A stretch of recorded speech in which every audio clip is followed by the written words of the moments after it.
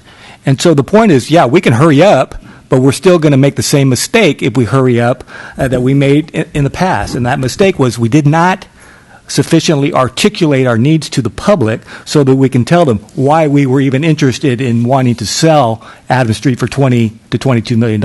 Until we make that case, we're going to be right back where we started from. So I think this process, although it is governmental and it is slow, it is extremely necessary for all of us to be able to tell our constituents why we would pursue that strategy or another strategy. Okay, well.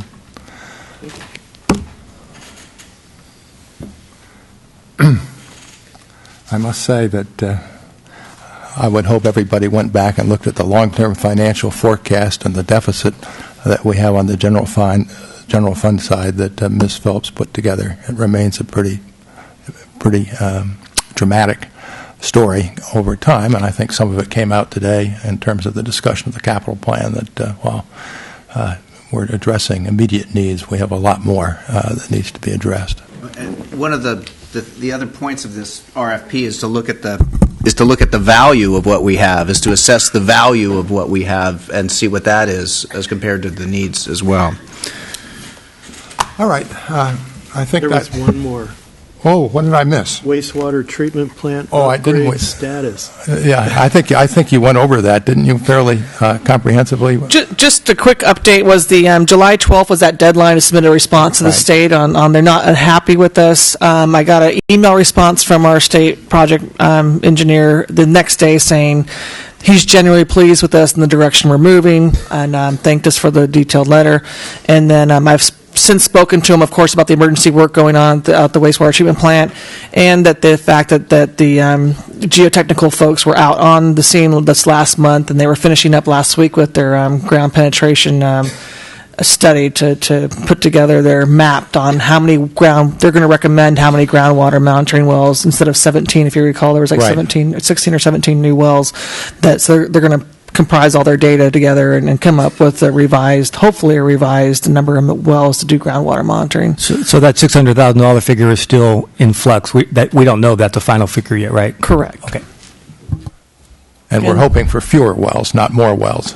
Yes. So I think that's about it on the wastewater treatment plant. All right. Yes. Public comment. Thank you. Chris Malin. Is the city in compliance on the timeline that the Water Board set up for you in the cease and desist order for the interim plan?